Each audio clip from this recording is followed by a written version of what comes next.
আমি নবী তোমাকে বলে গেলাম তুমি এখন মোবাইলে যা করবো এটা তোমার চোখের জিনা হবে।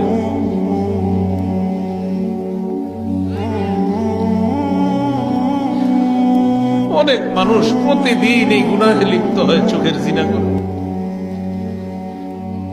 একটা নারী পুরুষের বৈধ সম্পর্কের সূচনা হবে বিয়ের মাধ্যমে।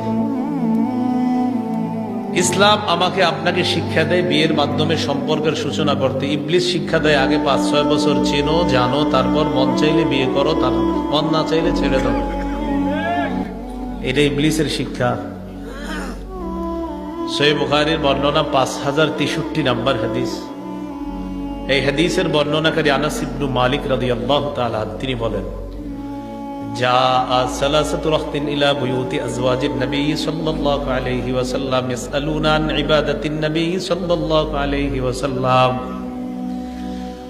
তিন ব্যক্তি আল্লাহ রাসূল সাল্লাল্লাহু আলাইহি সাল্লামের বিবিদের ঘরের সামনে আসছেন নবীজির ঘরের ইবাদতের ব্যাপারে জানার জন্য। তো প্রশ্ন করছে নবীজি ঘরে কি করে। ফালাম্মা উখবিরু কান্নাহুম তাকাল্লুহা, যখন তাদেরকে জানানো হলো নবীজির ঘরের ইবাদতের ব্যাপারে, বিভিন্ন বর্ণনা দ্বারা সহিহ বুখারীর বর্ণনা সহ অনেক বর্ণনা দ্বারা জানা যায় নবীজি নিজের জুতা মুবারক জামা মুবারক নিজেই সেলাই করতেন, ঘরের কাজে সহযোগিতা করতেন, বিবিদের কাজে সহযোগিতা করতেন।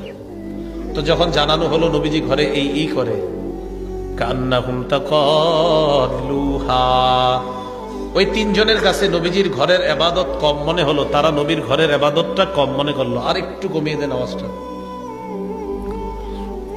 তো যখন তারা ইবাদত কম মনে করলো, ফাজা রাসূলুল্লাহ সাল্লাল্লাহু আলাইহি ওয়াসাল্লাম, নবীজি দিক দিয়ে বাসায় আসছে। আর এই তিনজনের অভিব্যক্তিটা শুনেন, যে তিনজন গেছে। فقالوا أين نحن من النبي صلى الله عليه وسلم وقد غفر الله له ما تقدم من ذنبه وما تأخر। তাদের তিনজনের বক্তব্য, কোথায় আমরা, কোথায় আল্লাহ নবী। আল্লাহ নবীর এত ইবাদত করা দরকার নাই, আল্লাহ নবীর আগে কোনো গুনাহ নাই, পরে কোনো গুনাহ নাই, যদি থাকতো আল্লাহ অগ্রিম সব মাফ করে দিছে। গুনাহ কিন্তু নাই, কিন্তু আল্লাহ এমনি ঘোষণা করছেন আগে পরে সব মাফ। তা একজন কয়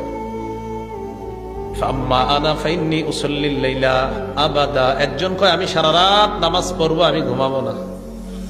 ওনার মতে সারা রাত নামাজ পড়ার মানেই হলো বড় ইবাদত গুজার।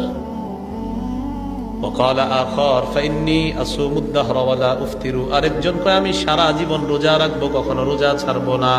ফরজ রোজা তো রাখবেই, নফল রোজাও ছাড়বে না।